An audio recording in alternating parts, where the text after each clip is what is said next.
It was in the summer of 1983 that a group of hikers came across a car partially submerged in the Cottonwood River near Rocky Ford Bridge. Now, as they made their way closer to the wreckage, they realised that just nearby to the car lay the body of a woman. That woman was 33-year-old Sandy Bird, a loving mother of 3 and the wife of a kind, well-known and respected Reverend Tom Bird. An outsider would be forgiven for thinking that Tom would be devastated, but for the locals of Emporia, Kansas, the people that had been around Tom and Sandy for the last few months, they knew that now Tom could live the secret life he'd been living for months, but this time without his wife. This is Red Rum, stories about the true victims of crime. This show is made from various source documents listed in the show notes. I use news archives, documentary footage and court documents, and so the episodes are accurate to the source material I can find. You can find all episodes both on YouTube and as a podcast version, available in the description box below. Sandra Lee Stringer, known to her friends as Sandy, was born in Dallas, Texas, and she moved to Arkansas where she met and married Tom Bird. And the couple were happy in their early days. They went on to have 3 children. They were settled, and in the early years of their family life, things couldn't have been better. But Tom's work with the church meant the world to him, and so when given the opportunity to lead his own congregation, when that came along, he and Sandy decided to up and move from Sandy's hometown in Arkansas to Emporia in Kansas. This was not actually an unfamiliar area for Tom. He'd grown up nearby, and so he had a number of friends in that area. To him, it was like moving home. The young family settled in well, with Sandra actually gaining employment working part-time at Emporia State University. And alongside this, she was studying for a doctorate degree in computer mathematics. This woman was not only incredibly smart, but she was also very personable. And alongside all of these professional things that she was doing, she was also at home raising her 3 children. And she even found the time to help Tom out with church life. She was incredibly supportive of him, and she actually helped him set up a number of church events, including the Sunday school. Now, Tom, on the other hand, wasn't really around a whole lot because he was spending his time building up this congregation, and he really was spending those first few years immersing himself in the local community, which meant, alongside his work, he had to take up a few hobbies, including a couple of sports. Now, 2 of the sports clubs that he joined were basketball and softball, and whilst partaking in these different sports, whilst he was there, he met a man called Martin or Marty Anderson. And Marty and his wife Lorna would see and hang out with Tom pretty regularly, and they became really good friends. It was nice for Tom and Sandy to have another couple to be friends with. However, things weren't actually very good in each of the couple's homes, respectively. Tom and Sandy weren't hugely happy with their relationship, and they would often confide in their friends, with Tom becoming upset, saying that he felt like Sandy had no time for him. Now remember that she is working a job, she is studying for a master's, and she's almost single-handedly raising their 3 children because Tom was having to spend almost all of his time at work with the church. And alongside Tom complaining to his friends, Sandy also did the same. She told her friends that she wasn't happy with how things were going either. She said she felt as though Tom didn't even love her anymore. And the other couple, Martin and Lorna, they were also struggling in their relationship. Now, they had 4 young children together, all girls, and both had busy home and busy work lives.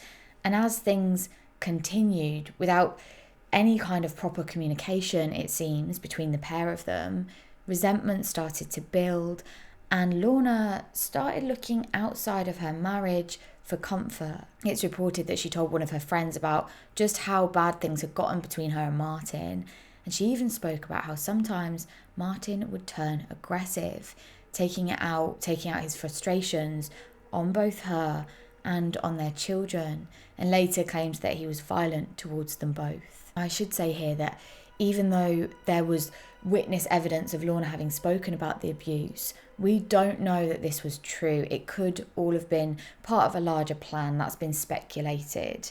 The children never spoke about any kind of abuse or violence happening. And there were some reports and articles that I read that certainly made it seem as though the general consensus was that she was making it up.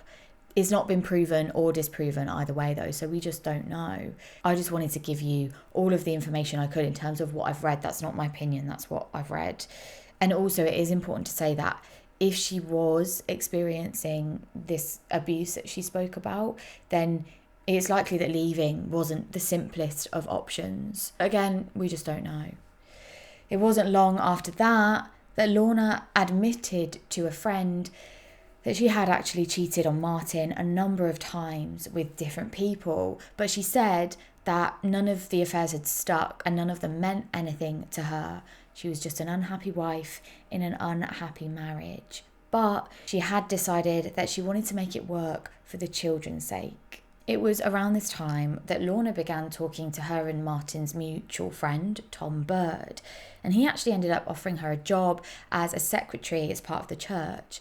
Now, of course, you're probably not going to be surprised to hear that it wasn't long before the professional relationship turned into something else, something that both Tom and Lorna, being extremely unhappy in their romantic relationships, welcomed. They began seeing each other romantically, and although it was secretive, they were still very much married and living with their respective partners.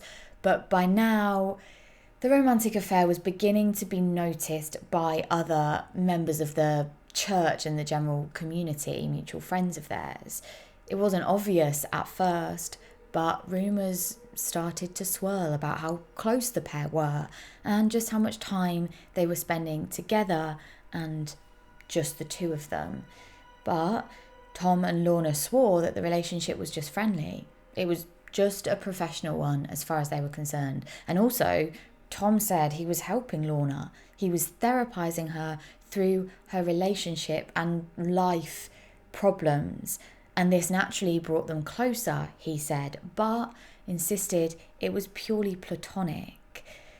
I think, though, when numerous other people are talking about how close you are to a colleague and outwardly talking about an affair, that certainly doesn't happen for no reason. Not usually, anyway. Although this affair was secret, at least officially, Lorna did actually tell one of her friends about many of the details of the affair, and she ended by talking about how she wished something would happen to both Martin, her husband, and Sandy, Tom's wife, so that they could be together.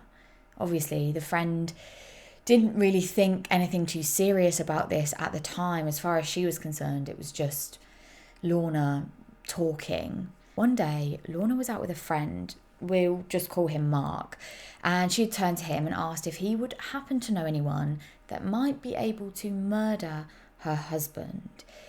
Now, this wasn't something Mark had expected her to say, and although he knew the couple were having their problems, he had no indication that things were this bad, or that Lorna would even ever consider such a thing. Now, when Mark responded that no, he didn't know anyone that could do that, Lorna responded that she was only joking after all, and then there wasn't much else for Mark to say. As far as he was concerned, it was an odd thing that Lorna had just said, but she told him she was joking, and he didn't have any reason to question that. Meanwhile, Tom and Sandy's relationship was just getting worse and worse.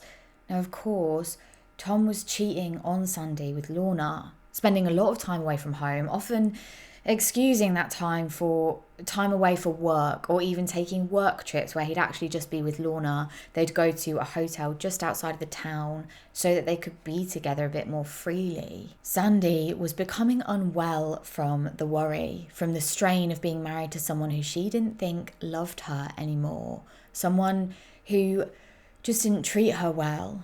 And it's reported that she even knew about his affair, or at the very least was made aware that it may be happening.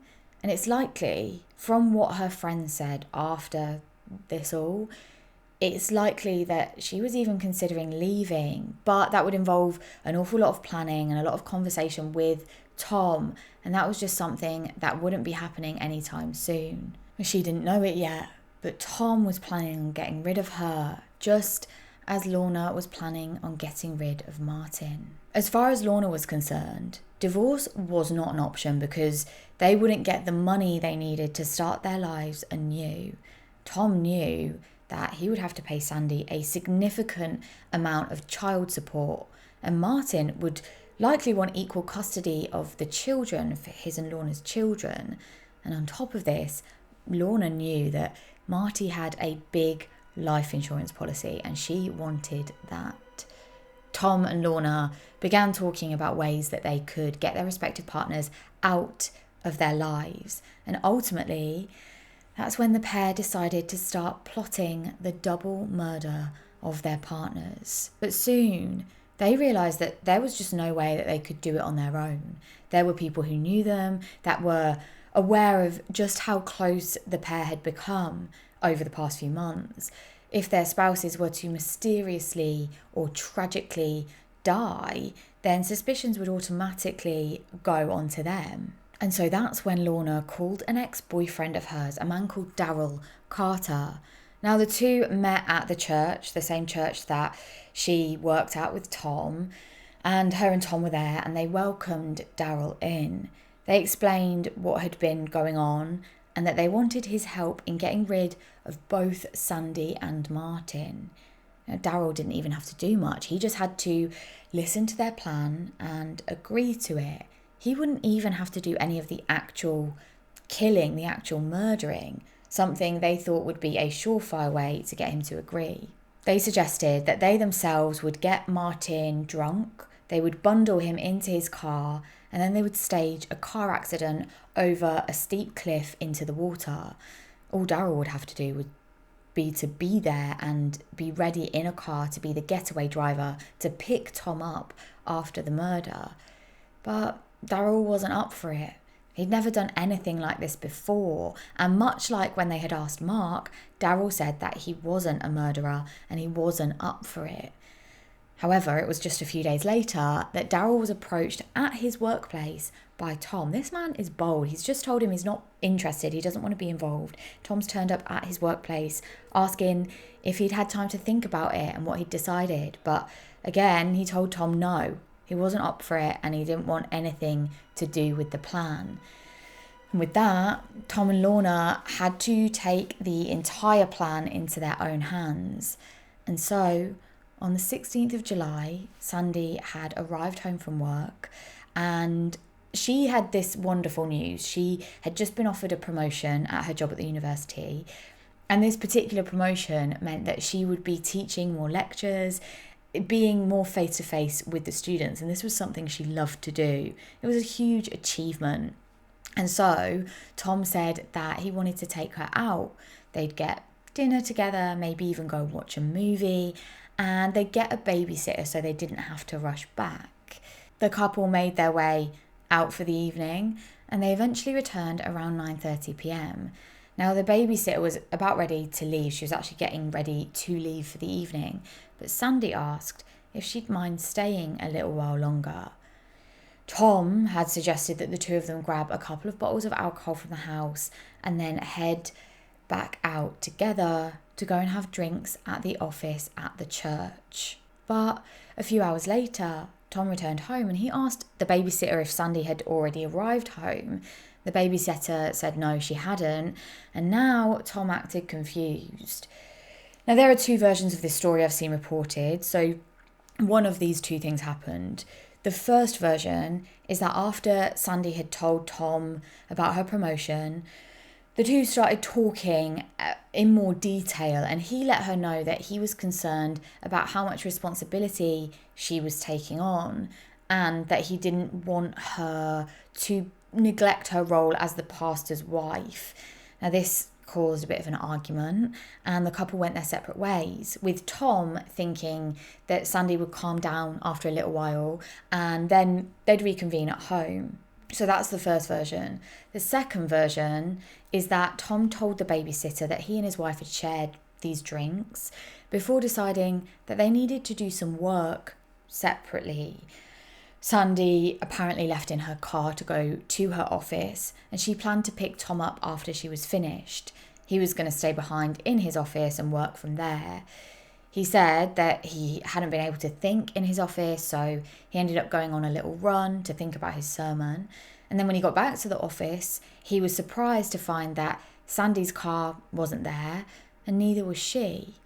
He waited for a little while before eventually going for a walk around the town to try and find Sandy. But he said he had no luck. And so he eventually just decided to go home and relieve the babysitter, and that's where we pick up.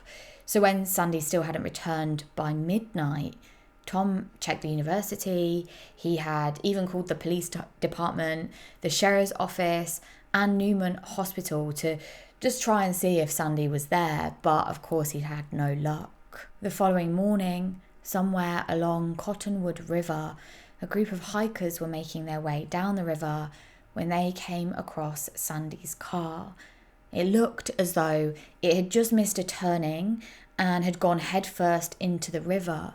And sadly, Sandy's body was found nearby and she was very clearly deceased. Police officers arrived at the scene and they took photographs and measurements.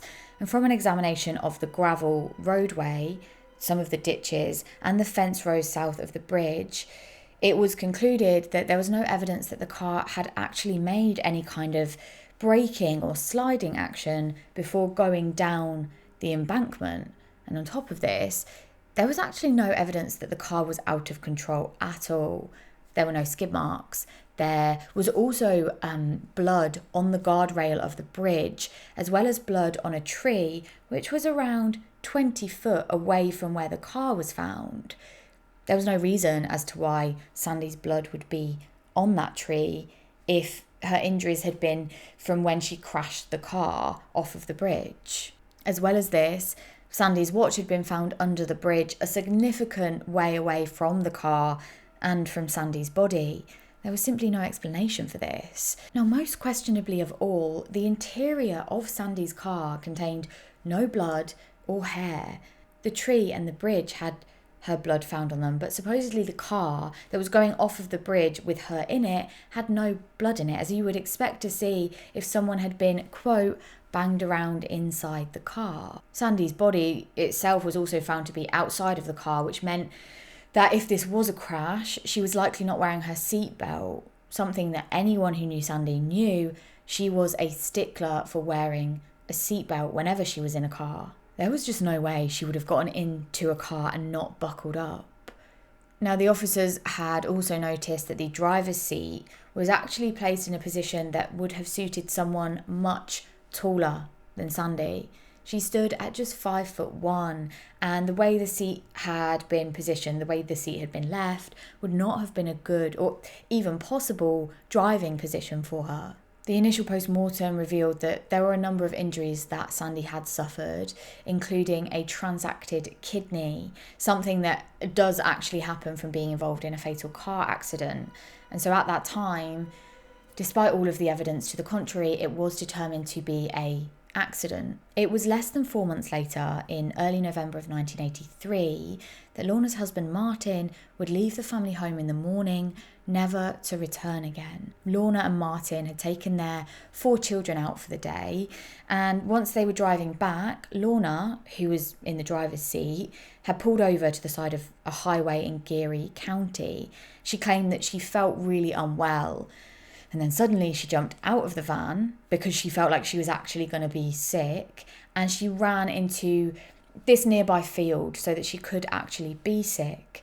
And she left the 4 daughters behind, aged between 2 and 8 years old, and she left them behind with Martin in the van. Now, after a few moments, Lorna said she came back to the van and she realised that she had somehow managed to drop her keys on the way back. They couldn't be far away, but she needed help searching.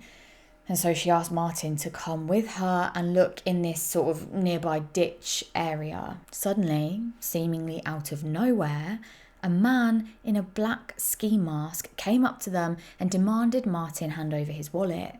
Now, Martin didn't even have time to respond before the masked man turned to aim at him and shot him 3 times. After that, the masked man pulled Lorna down. He apparently heard a car coming, and so he'd thrown her into this ditch that they'd just been searching in for the keys. And after that car had passed, this masked man grabbed Martin's wallet, but he looked scared. I will just say that the "he looked scared" part actually came from what Tom Bird had told the press after the murder. How did he know that? Maybe Lorna told him, sure, but why was he telling the story? And how did he know that the man looked scared? Apparently the man was wearing a ski mask. Anyway, in this story, the scared masked man then took off running, and that apparently was the last time Lorna saw him. But Tom had made a mistake in speaking on Lorna's behalf to the press.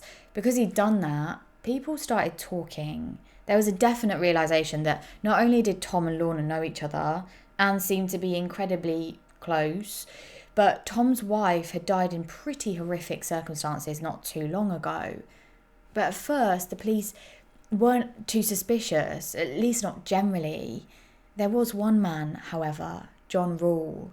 He had been at the crime scene of Sandy's car accident, and he'd been the one to flag all of the different inconsistencies, the evidence that he'd found, the things that just said that this was not an accident. But this hadn't gone down too well with the wider community or the police force at the time. They just couldn't believe that anything untoward had happened to Sandy. She was a pastor's wife. He never would have hurt her. At least they thought that. And so the police didn't investigate Sandy's death as anything other than an accident. And now, with this death of Martin, although it was very clearly a murder, they had no weapon and apparently they had no motive. But with all this conversation from the locals, there was just no way that the police could not look into Lorna as a potential suspect in her husband's death. And so they began to conduct an investigation. It soon became clear that Lorna had taken out a life insurance policy on Martin not long before his untimely death. Now, obviously, this was highly suspicious. And although there hadn't actually been a payout yet, the investigating team needed to do their investigation. They needed to gather more evidence before Lorna was given this huge payout. But it was still a huge red flag. The investigating team knew the link between Lorna and Tom would be their undoing, and they actually managed to gain access to Tom's bank account. They found that he had transferred $5,000 to an unknown person's bank account sometime after receiving the insurance payout from Sandy's death. This transfer had happened before Martin had been killed, and it wasn't long before they were able to trace that money to a man called Danny Carter. Danny Carter was Daryl Carter's brother. Daryl is the second man that they asked to take out a hit on their partners. Because of this sort of paper trail, they brought both Danny and Daryl in for questioning, and they both cracked. Danny immediately admitted to receiving this money from Tom Bird, and that it was for the purpose of hiring a hitman to take out his wife Sandy. He said that he had then gone on to transfer that money to this man in Mississippi, this mysterious man, but the man had never actually carried out the hit. Now, it's likely because no hit had actually happened through him and the murder hadn't even been planned to be committed by Danny, he probably thought that he'd actually given them this information and that was useful, and then he'd be allowed to go. But the police had the money trail, and now they had a confession for, at the very least, conspiracy. Both Danny and Daryl were arrested for their involvement, and they were charged with conspiracy to commit murder. Later, it was made clear that Lorna knew he wasn't an option in terms of murder for hire. That just wasn't something he was interested in. And so she and Tom had to think of a plan B. And this time they decided to contact Daryl's brother, Danny. Now, Danny said that he couldn't do this himself. That wasn't what he did, but he could put the couple in contact with someone that could probably help.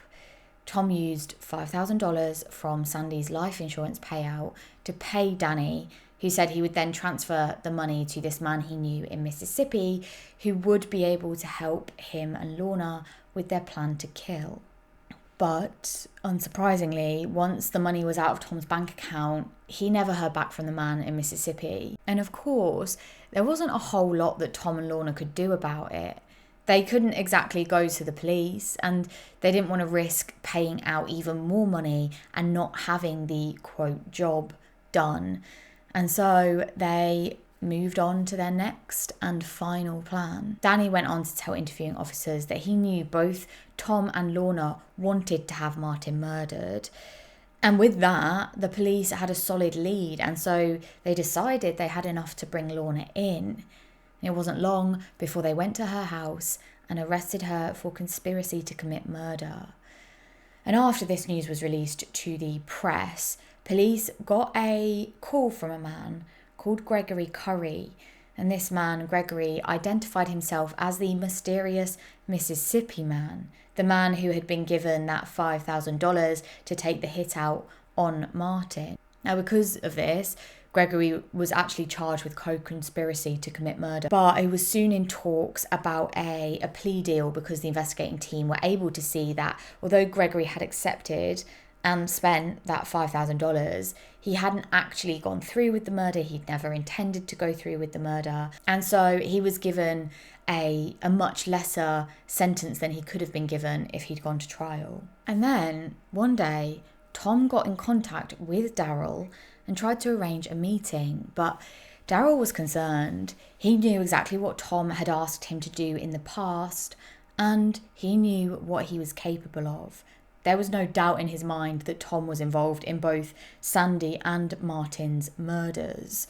And so Daryl spoke to law enforcement because of his concerns, and that's when they saw a potential opportunity to get Tom to admit to his involvement. They knew that he might not admit his eventual involvement, but he knew Daryl. And at one point in his life, he trusted this man enough to ask him and pay him to help commit murder. And so Daryl was fitted up with a wire and sent in to have a conversation with Tom. Now, when he arrived, Tom spoke openly and freely for about 45 minutes. And it wasn't long after he started that he began talking about the previous conversation that they'd had. That initial conversation where Tom had, of course, asked Daryl to murder Martin. And he even spoke about Lorna being there. They then arrested Tom for solicitation to murder. And with this new audio recording, they also arrested Lorna again, this time for 2 counts of conspiracy to commit murder. Ultimately, Tom was found guilty for that conspiracy to commit murder charge for Martin, but this was solely conspiracy, and so he actually only got sentenced to 2 to 7 years for this charge. I know, I really don't have the words for that amount of time.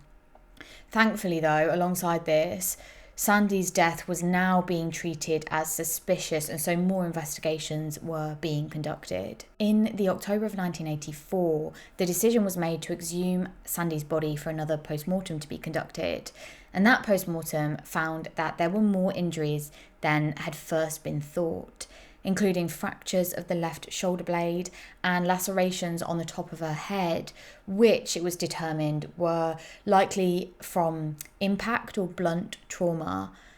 And she had wrist fractures, which looked to be caused by an instrument such as a tree branch or something similar shaped like a baseball bat or a tire iron. They also found that Sandy had other injuries on the backs of her arms, which were determined as most likely defensive wounds. It was thought that she would have had her arms stretched outwards in a way of warding off blows in an attack.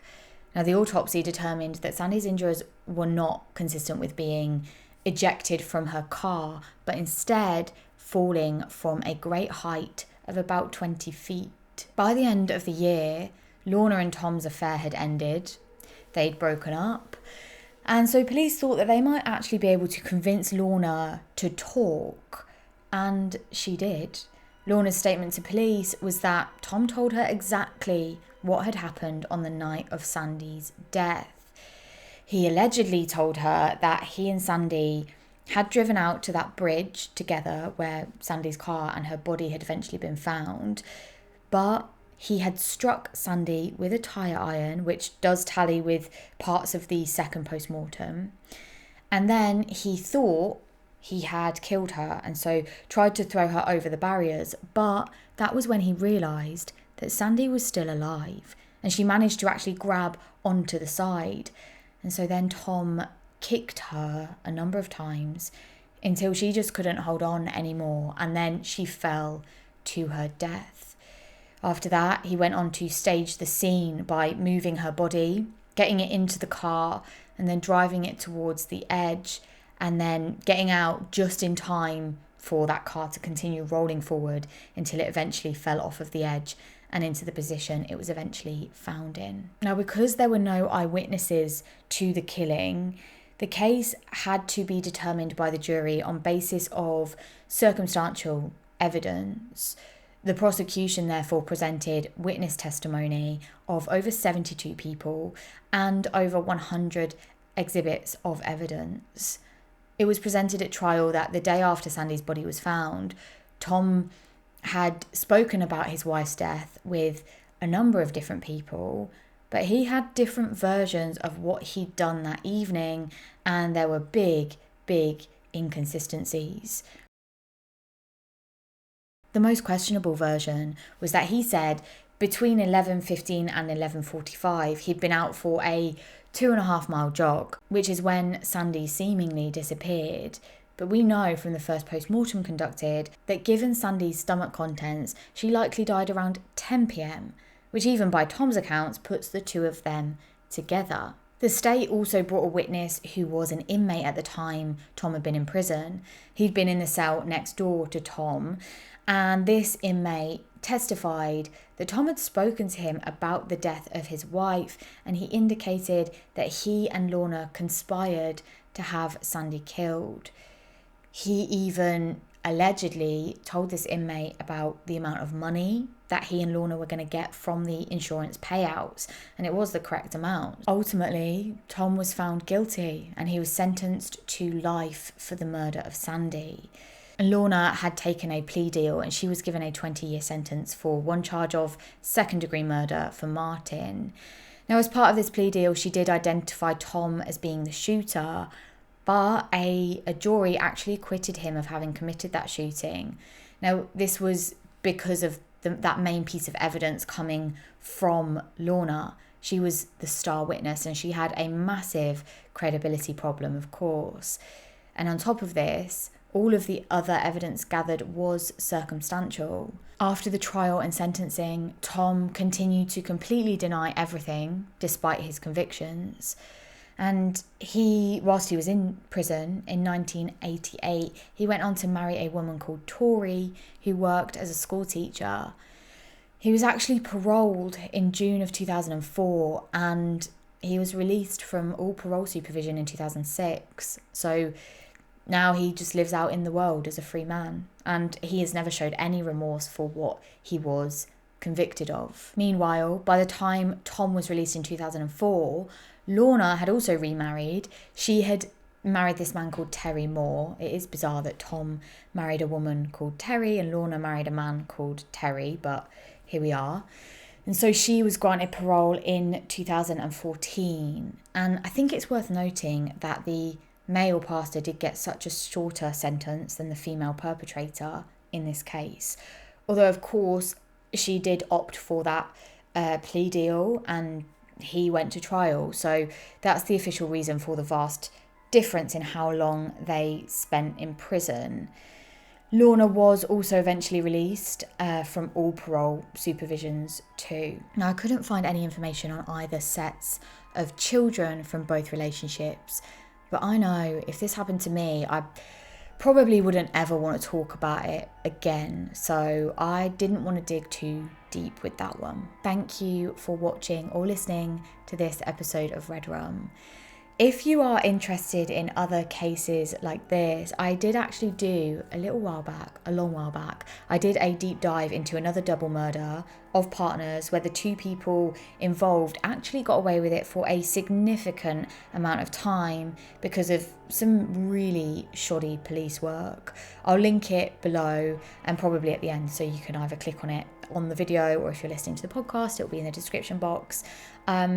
It's a two-parter that was nicknamed The Dentist Murders, and it truly is unbelievable. But of course, it's a true crime that happened. Now, just before I go, I wanted to talk about a very exciting collaboration. A few years ago, I was working up at Edinburgh Fringe Festival here in the UK, and I heard about this show that was on. It was about a true crime podcast. So of course I had to go and see it. The show's called Kathy and Stella Solve a Murder. So it's a fiction, it's a musical theatre show, and it's about these two women from Hull who start their own podcast and they end up trying to solve a murder. I bloody loved it. I actually went back to see it once it toured around the country. It toured to Manchester, and when I saw that it was then going on to open in the West End this May, I knew I had to get in touch and see if they wanted to collaborate with Red Rum, and they did. So UK listeners and watchers, if you're in London this summer, I would highly recommend it.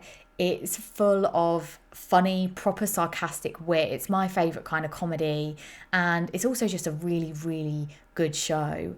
It runs from the 25th of May to the 14th of September at Ambassadors Theatre, and tickets start from just £20. Other than that, I will see you next week for another episode of Red Rum. Bye.